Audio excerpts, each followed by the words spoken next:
Não bati a minha meta. E agora? Pessoal, seja bem-vindo a mais um vídeo.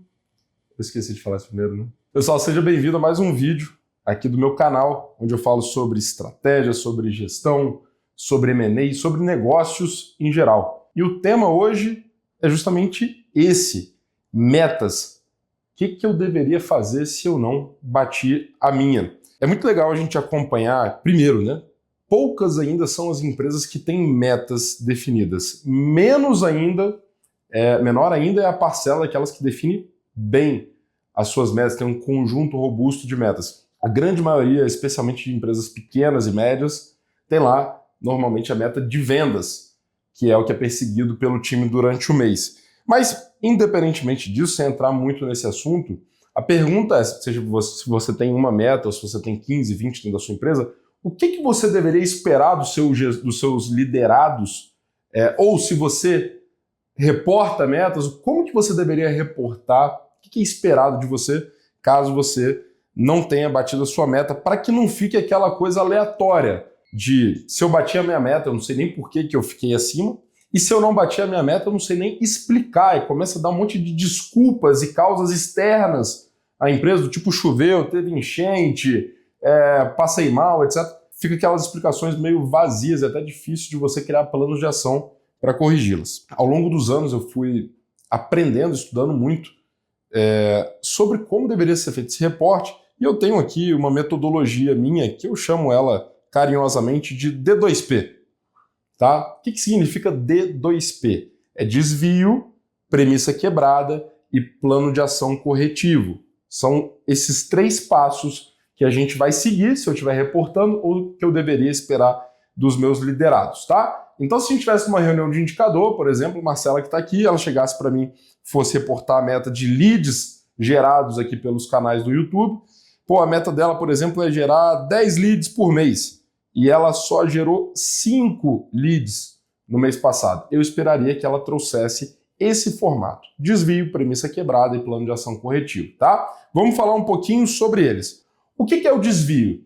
É a primeira parte, é transformar uma meta não batida em um número. Então ela vai simplesmente dizer para mim quantos % fora da meta que ela ficou. Então é uma questão completamente numérica. Rodrigo, olha, eu fiquei em 50% do atingimento da minha meta de leads orgânicos. Esse é o primeiro passo. Rodrigo, por que isso importa? Normalmente as pessoas elas tendem a ter um viés positivo sobre o número que foi atingido. Então, qual seria o outro cenário que a gente vê muito nas empresas? Não é falar que eu fiquei 50% da meta do mês, é falar que eu cresci, por exemplo, 20% em relação ao ano passado, que eu cresci 10% em relação ao último mês. Legal, ótimo, mas não é a pauta de uma reunião de metas e indicadores. Nessa reunião a gente vai olhar orçado e realizado, e o orçado é a meta. Então, por mais que a Marcela tenha feito um trabalho melhor do que o gestor do ano passado, ela ainda assim ficou em 50% da meta que foi proposta. Então a gente quer reforçar e dar clareza e deixar todo mundo na mesma página de que não atingimos uma parte importante do nosso plano, beleza? Então esse é o desvio. A segunda parte é a premissa quebrada. Qual foi a premissa quebrada do plano que a Marcela fez que nos levou a ter um atingimento menor? Então, como que seria isso? Primeiro, antes de começar o mês, a Marcela, se ela quer gerar 10 leads, ela deveria pensar o seguinte: como que eu vou atingir isso? Bom, basicamente, Rodrigo, eu pensei que eu vou fazer 4 vídeos no YouTube por mês. Cada vídeo desse, na média, vai me gerar, vamos supor, 100 visualizações únicas. E de cada 100 visualizações, eu espero, por exemplo, deixa eu fazer uma conta aqui, 2,5% de cada vídeo vire lead, tá bom? Vai ficar uma conta quebrada aqui que eu estou fazendo no Quem Sabe Faz ao Vivo. Mas vamos lá. Então, 4 vídeos por mês, vezes 100 visualizações únicas, dá 400 visualizações, vezes 2,5%, se eu não estiver errado, vão me gerar 10 leads no mês. Show? Então, quando a Marcela vier reportar para mim isso, eu queria que numa primeira camada, isso é um exemplo, tá, pessoal, simples, eu queria que a primeira camada de explicação dela fosse essa. Rodrigo, olha, a gente até fez os 4 vídeos no mês que estava programado, a gente até teve 2,5% de conversão de visualizadores para leads, Mas, cara, a gente não atingiu as 100 visualizações na média. A gente só teve aqui XPTO. Não vou fazer isso não, porque aí eu já vou errar demais a conta. Não, como eu fiz metade, né? Ao invés de ter 100 visualizações, a gente teve 50 visualizações na média, tá?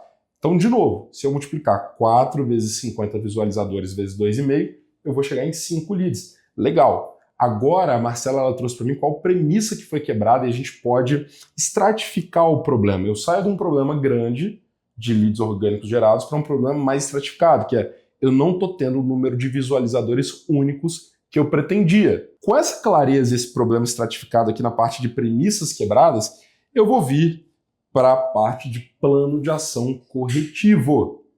Plano de ação corretivo, que é simplesmente o quê? Bom, Rodrigo, se eu não atingir a meta no mês passado, nós estamos aqui em março, por exemplo, a gente tem um gap a ser preenchido para o restante do ano, beleza?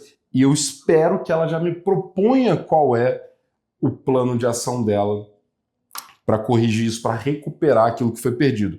E eu sempre gosto de dividir em ações de curto prazo e ações de longo prazo, que são mais ligadas normalmente a ajuste de processo. O que seria uma ação, por exemplo, de curto prazo, tá?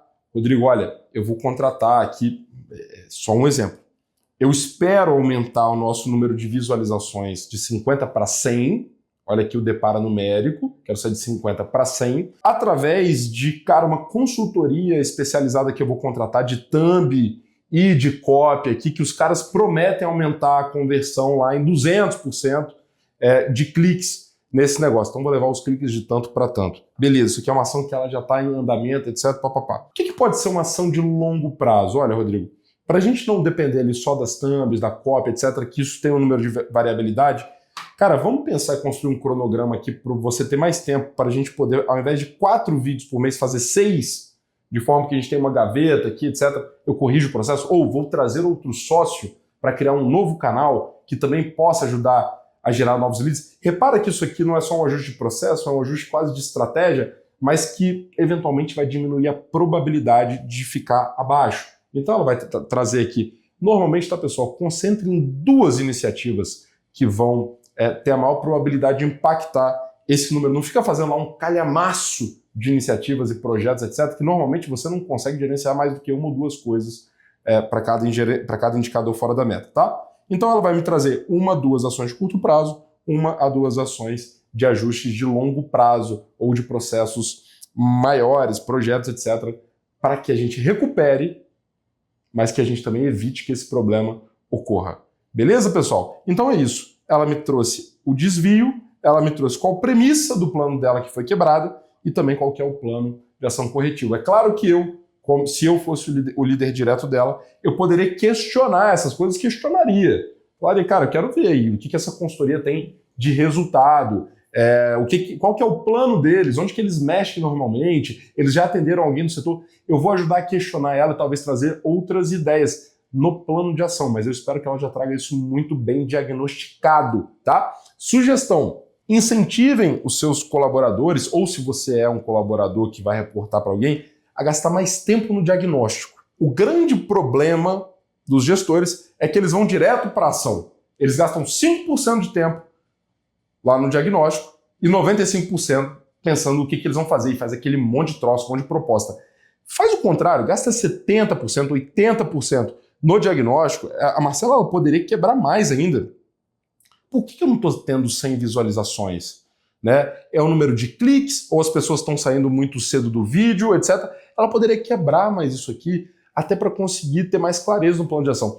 O seu plano de ação ele vai ser tão bom e tão fácil de fazer quanto for o seu diagnóstico, beleza? Então incentive o pessoal aí do seu time, da sua empresa, a gastar energia no diagnóstico das causas e das premissas que foram quebradas do plano. Então esse foi mais um vídeo aqui do meu canal. Se você gostou, dá like aqui no vídeo, se inscreve no meu canal, vai lá no Instagram, me segue, @RodrigoMiranda, segue também a VPX, que é quem proporciona esse conteúdo para vocês, @VPXCompany, e se ficou alguma dúvida, se você tem algum comentário, quer que eu fale sobre algum tema, algum desafio específico, comenta aqui embaixo, que é sempre um prazer.